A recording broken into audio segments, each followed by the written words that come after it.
Ako yung 100%. Wala Ako namang kasi isda daw. 100%. Sa ilalim. Nag-aaway kasi Sa sila. una ka pa rin na. Ayan, nakatawa pa rin Kunin sila. mo, Ay, ah. meron mga magsisawang ganyan, inaantay na mag-away para makaalis siya. Mas maraming rekado kaysa isda. Nawala yung isda. Mag-away kami ngayon, makakalabas ako. Saan tayo?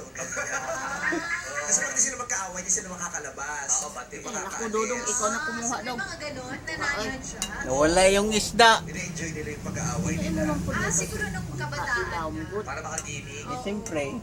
Di ba? Madi, hindi man Yes. makuha. Ba't ganun Alam ko yan. sa sunod? Marami yung rekado. Para di madugmok, yung dugmokon. Itog mo kon. Ilang taon ka nung naging Anong tawag yan sa Ilocano?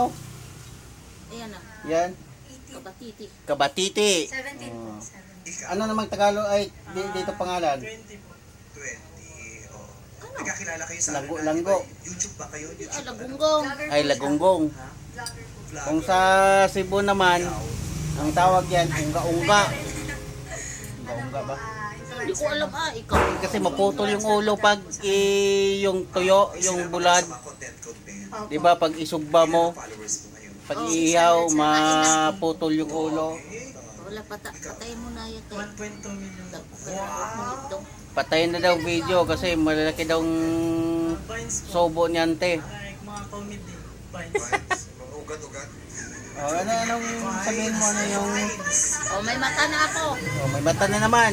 Dagdag na naman yan. Hindi masyadong ginagamit yung Vines na Pero dati meron yun. Anong agda sa pag kanang mga short kumain? clips gano'n ng mga papel. Sa Ilocano? Oh. Ay, kamahan tayo. Anong tatawa ko may mga nababasa ko. Kung sa Ilocano, manganta yon. Kasi puro influencer yung mga Kung sa Bisaya, kaon na ta. Sa pag-influencer, walang Kung sa Tagalog, walang kakain na story. tayo. Walang story ang isi-share. Tama ba? Lahat naman, love is so universal. Oh, manganta Doesn't yun. matter what your job is, what you do. Lahat nakaka-experience ng At love. saka kaya mas marami Suksok tayong yung mga mata. influencer. Kasi sila yung mas matatapang ng kumpara Dala yung muta. Totoo. Oo, at saka yung alam na rin naman ng ibang tao yung story nila kasi pinopost nila eh. Yeah. Oh, ito yung ulam ni Madam. 1.5 pa sila pag uwi. Bagoong, yung may sili. May honorarium pang 1.5. Tsaka magkaibigan sila ng ex niya. Ano, amoy bagoong na yung mata mo.